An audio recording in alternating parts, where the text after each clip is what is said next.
Welcome everyone to week 3. And before I discuss this week's expectations, I just want to chime in real quick on last week's issues assignment. Not everyone followed the assignment guidelines or responded to all the guiding questions that were listed in the assignment guidelines. So you need to be sure that you are addressing all of the questions in their entirety. Believe me, this is something that is going to benefit you later. And a good approach to doing this is just simply develop a section title for each of the questions that are listed. And then you can provide your response and explanation below each of those section titles.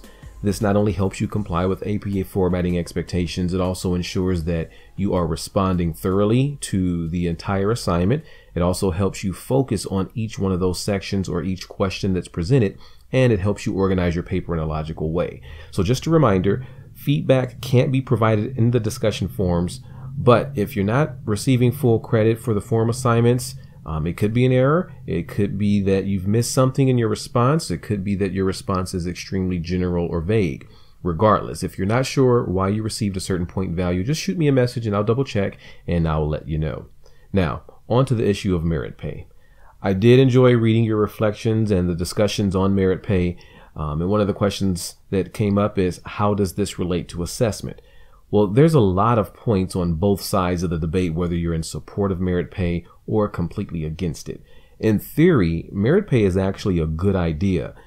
In the sales world, it's been used for years, offering bonuses for those who outsell others, or some are even based on commission only. You only get paid if you produce some type of work. The idea of merit pay is not about eliminating jobs. It's more focused on being equitable rather than equal. But when we think of coaching, for example, this is what the outcome is. You either win and keep your job, or you lose and you're out there. You got to find another job. For teachers, some of the supporters of merit pay suggest that this would motivate teachers to work harder to improve their pay. But on the flip side of that, some others say that it would cause too much competition, where there should be more camaraderie. Regardless of which side of the debate you're on, when it comes to teaching, the problem is that assessment and the assessment procedures, the goals, the outcomes, the expectations are all flawed. When you think of physical education, for example, the first thing that comes to mind regarding merit pay and assessment is fitness testing. Now, when I taught physical education, I never assigned a grade to fitness testing performance. That's not what it's designed to do. It's to give students a very general idea on health-related fitness and hopefully recognize some behaviors that may need to be addressed that may be hazards later on down the line. I personally don't think it does a great job of that either. That's what the teacher is there for. But most people look at it as just something to give a grade for, something to just get done because it needs to be done. It's impossible to develop a reliable and valid method of grading on fitness tests. And educators spend very little time overall developing assessments and evaluating the outcome of those assessments to really determine if students are making any progress in a particular goal.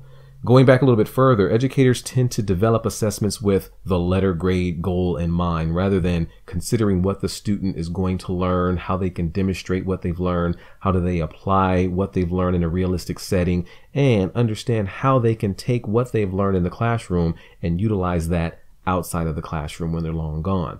Teachers will tell you that this is what they want, but it rarely gets done effectively. There's a lot of stress, a lot of expectations in the teaching world, and so teachers tend to do what's quick, what's simple and easy to give a grade rather than focus on this whole process of assessment.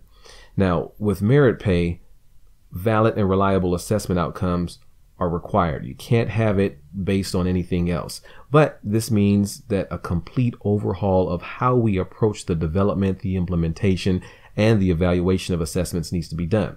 So overall, you've had a great discussion on this. I hope you continue to consider all of the issues that we discussed with an open mind, taking in all the different thoughts and opinions and the experiences that come with those, and utilizing those references. Hopefully you're looking some of this stuff up so you're not just going off of personal opinion, but you're looking to root some of this in research, which is why I have you include a reference or a scholarly source within that information. So good discussion.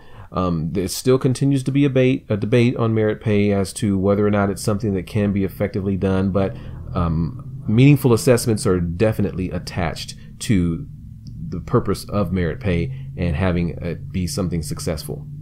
So for this week, I have a commercial, first of all, about bringing religion back into school, something just for you to think about and maybe begin a discussion on. I just thought it was kind of interesting to have that in there. Of course, the textbook PowerPoints are there. The required readings are listed, and the links to those articles are posted for you. And as usual, there's the Reading Connections assignment that you need to complete. Also this week is the Issues and Assessment number 2. And this form addresses assessments in a very general way within physical education. Read through the assignment guidelines completely and then respond to the prompt with a thorough, comprehensive response. And we're responding to your classmates. This time I just want you to pose a thoughtful question to them after reading their initial response. And as it's stated in the syllabus, it's stated in the form, and I'm reiterating it here, your initial response is due by Tuesday and your response to 2 of your classmates is due by Thursday. Then you have the test, which follows the same format as the previous test. And lastly, I'd like you to begin working on the data analysis project. You'll find the guidelines for this in the syllabus, and I've included some videos to help you understand the steps that are involved in the introductory section of the class. And this week, I've posted the Excel template that you can use to start inputting your data. And only step 1 is required this week, which is really mainly time consuming more so than anything else. But feel free to continue working on the other sections just to get a jump start on this, because it is going to take you some time to complete this assignment. And that should be it for this week. Remember to set aside some time during the week to spend on course related material, and feel free to contact me if you have any questions or concerns or you just need some clarification on anything. Take care for now.